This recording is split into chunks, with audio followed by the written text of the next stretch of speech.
Vous vous souviendrez que hier, j'ai fait une vidéo lundi 4 mars par rapport au retard de notre société.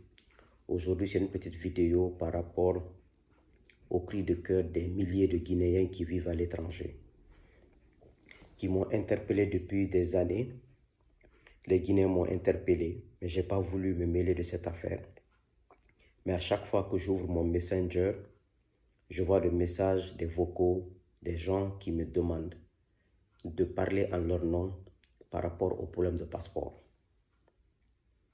Comme c'est Dieu qui sait faire les choses, aujourd'hui, nous sommes devenus les porte-parole des sans-voix, par la grâce de Dieu, par notre persévérance et par notre conviction.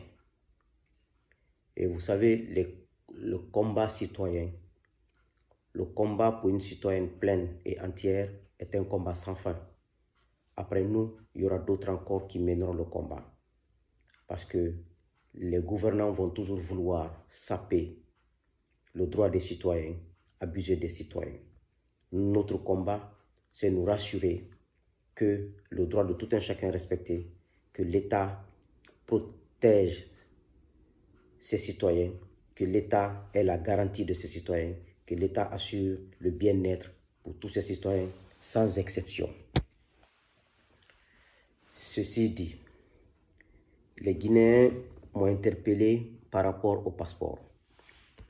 Je suis conscient que le régime déchu, l'ancien régime, avait pris des mesures pour rendre difficile l'accès des passeports guinéens à toute personne. Parce qu'à un moment donné, des Africains de tout genre avaient des passeports guinéens en leur possession et faisaient n'importe quoi avec. Et en fonction de ces problématiques, le régime déchu a pris des décisions draconiennes pour pouvoir préserver ce patrimoine guinéen. Je comprends très bien.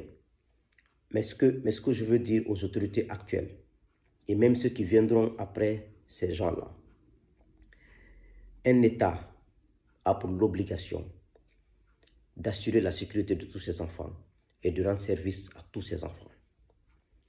Pour sécuriser les documents officiels, il y a plusieurs mesures, il y a plusieurs règles, on peut le faire.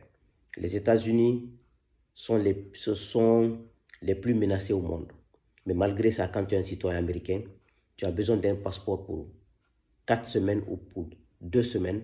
Tu payes le montant à payer, tu mets à la poste, tu amènes, ils te livrent.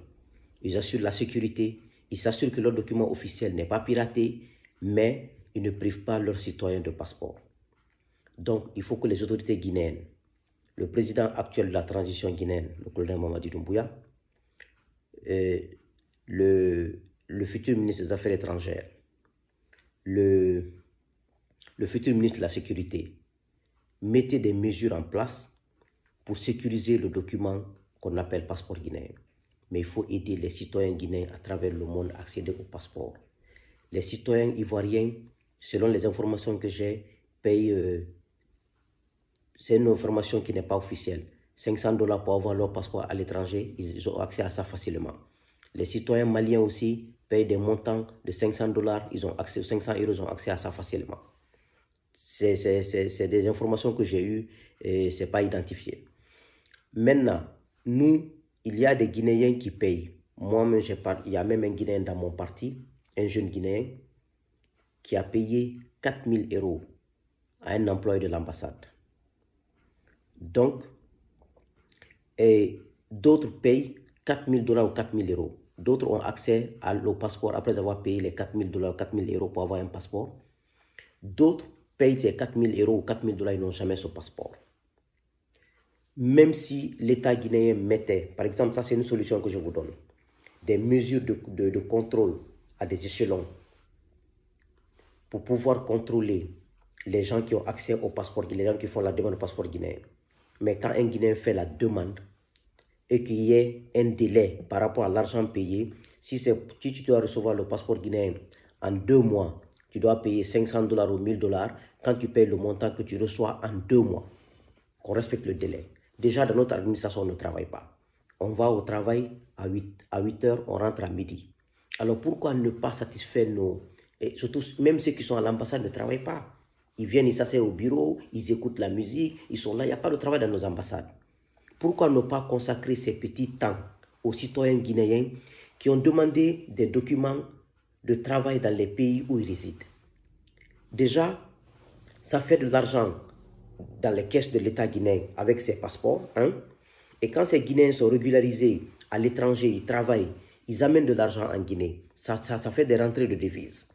Ils nourrissent des familles. Ils paient l'école des enfants là-bas. Ils contribuent à la scolarité et à l'enseignement et à l'éducation des Guinéens. Tout ça, c'est un avantage pour la Guinée. Mais si vous privez ces Guinéens de ces passeports, ils perdent leur titre de séjour. Ils seront sans emploi. Ils ne pourront pas amener l'argent en Guinée. Ils ne pourront pas payer le passeport pour que la Guinée puisse mettre cet argent dans la caisse de l'État. Ils ne peuvent pas payer l'école d'un autre enfant. Ça devient du gâchis total. Donc, moi, je pense que ça, c'est un cri de cœur des milliers de Guinéens que moi, je suis en train de vous livrer ce matin, ce mardi 5 mars 2024. Il est exactement 10h45, heure de Boston. Donc, s'il vous plaît, ayez pitié de ces Guinéens. Mettez des mesures en place. Un État a toujours les moyens de sécuriser ses documents, a toujours les moyens. Mais l'État doit être au service des citoyens. L'État doit être une garantie pour les citoyens. Et l'État guinéen, c'est tout à fait le contraire. C'est le combat que nous menons depuis des années.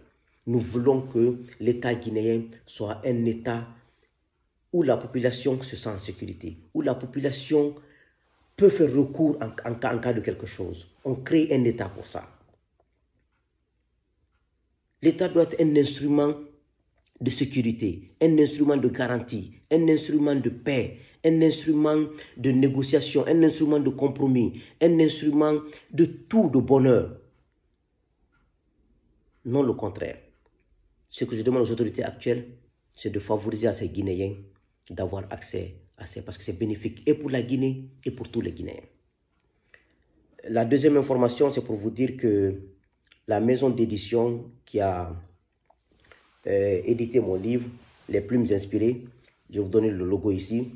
Je vais tourner la caméra, excusez-moi. Est-ce que je peux tourner? Ok. Est une maison d'édition, Les Plumes Inspirées, 100% guinéenne. Donc, elle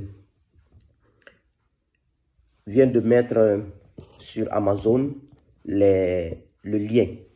Je vais vous montrer ici. Quand vous partez sur Amazon, c'est ce matin, moi j'ai fait déjà. Quand vous partez sur Amazon, vous mettez le titre « Mon destin et mon combat pour la Guinée ». Vous allez voir dessus. Donc, parce que hier, des gens du Canada, du Maroc, du Sénégal m'ont contacté qui veulent avoir accès au livre. Et ce matin, c'est disponible sur Amazon parce que moi, j'ai essayé, ça c'est pour moi. J'ai essayé et j'ai trouvé dessus. Donc, la maison d'édition là, c'est une maison d'édition 100% guinéenne. Les Plumes Inspirées. On doit les aider, on doit les encourager. Ça peut aider la littérature guinéenne, la culture guinéenne. Si on aide cette maison d'édition et qu'elle soit représentée partout en Afrique, à Dakar, à Abidjan, partout dans le monde, ça facilite à la littérature guinéenne, aux écrivains guinéens, d'éditer des livres 100% guinéens et de pouvoir les vendre et permettre à tous les Guinéens d'avoir accès à ces livres. Voici leur adresse. Leur adresse est... Attendez, je vais... Ça, c'est leur adresse. Je ne sais pas si vous voyez. Vous voyez, les éditions Plumes Inspirées, Dixine Kamaen, République de Guinée. Leur numéro de téléphone 621 997 437 621 997 437, c'est leur numéro, c'est leur adresse. Donc, ceux qui veulent les livres en Guinée, vous pouvez les contacter pour que vous achetiez le livre avec eux. Et ceux qui veulent les livres au Maroc et au Sénégal et à Abidjan, nous allons voir dans les jours à venir et comment vous aider à avoir l'accès du livre là-bas. Donc, c'était la deuxième information. C'est déjà disponible parce que beaucoup de gens m'envoient des messages hier sur Messenger. Donc, c'était ça. Donc, Que Dieu bénisse la Guinée, que Dieu vous bénisse. Je vous remercie.